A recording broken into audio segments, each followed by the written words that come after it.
दशानन रावण के जीवन की 10 बड़ी हार। लेकिन रावण को पहले भी अनेकों बार पराजय का मुंह देखना पड़ा था, जिसके पीछे का सबसे बड़ा कारण रावण का अहंकार और अभिमान ही था। आइए जानते हैं रावण को उसके अहंकार के कारण कब कब हारना पड़ा।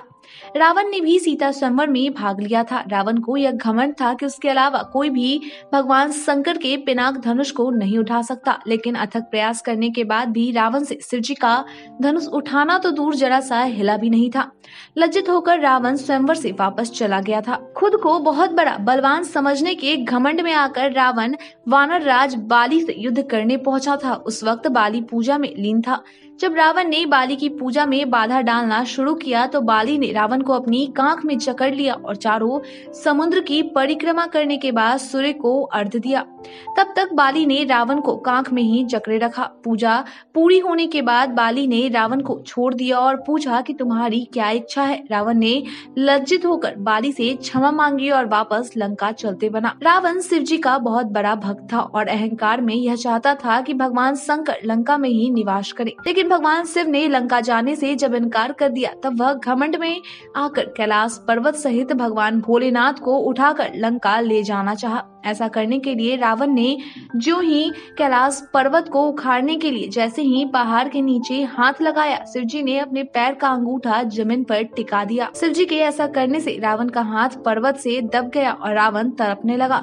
अपनी प्राण रक्षा के लिए वह शिवजी की स्तुति करके गुहार करने लगा। इसी वक्त रावण ने शिव तांडव श्रोतम की रचना की थी। सहस्त्रबाहु जिसके 1000 हाथ थे, उससे युद्ध करने के लिए रावण अपनी सेना लेकर चला था। जब यह बात सहस्त्रबाहु को मालूम हुई तो उसने अपने 1000 हाथों से नर्मदा के जल के बहाव को रोक दिया था और जब रावण की सेना नर्मदा के निकट पहुंची तब उन पर सहस्त्रबाहु ने नर्मदा का जल छोड़ दिया था, जिसके कारण रावण अपनी सेना सहित जल में डूबने लगा था। इस घटना के बाद भी रावण ने एक बार और सहस्त्रबाहु पर आक्रमण किया था। तब रावण को सहस्त्रबाहु ने कैद कर लिया था। जब हनुमान जी सीता की खोज में लंका गए थे, उस समय रावण ने अहंकार में भरकर हनुमान जी की पूंछ में आग लगवा दी थी, परंतु हनुमान जी ने अपनी पूंछ में लगी आग से समूची लंका को ही जलाकर राख कर दिया। इसके बाद हनुमान जी ने रावण को उसकी मौत होने की भी चेतावनी दी थी, लेकिन रावण हनुमान जी का कुछ भी नहीं बिगाड़ पाया था। राजा बलि जो पाताल का स्वामी था, उनसे एक बार रावण युद्ध करने पहुंचा था। उस समय बलि पूजा कर रहे थे। तब जब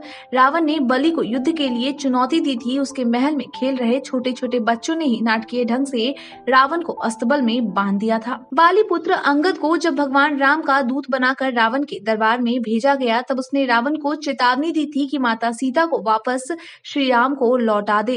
लेकिन रावण ने अंगद की बात को नकार दिया और उसे कैद करने का आदेश दिया। तब भरी सभा में अंगद ने रावण को ललकारा और कहा कि यदि आपकी सभा में कोई भी वीर मेरे पांव को जमीन से उखाड़ दे तो मैं अपनी हार मान लूंगा। लेकिन रावण के सभा में कोई भी अंगद की इस चुनौती को पूरा नहीं कर पाया। रावण खुद भी अंगद के पैर नहीं उखाड़ सका। तब अंत में रावण को धमकी देकर अंगद वापस राम के पास आ गए। रावण ने एक बार देवी सीता को डरा धमका कर उनसे विवाह के लिए दबाव बनाने की कोशिश कर रहा था। तब माता सीता ने उस वक्त एक तिनके को उखाड़कर रावण को चुनौती दिया कि अगर तुमने अपनी मर्यादा पार करने का प्रयास किया तो यह तिनका इसी वक्त तुम्हारा अंत कर देगा।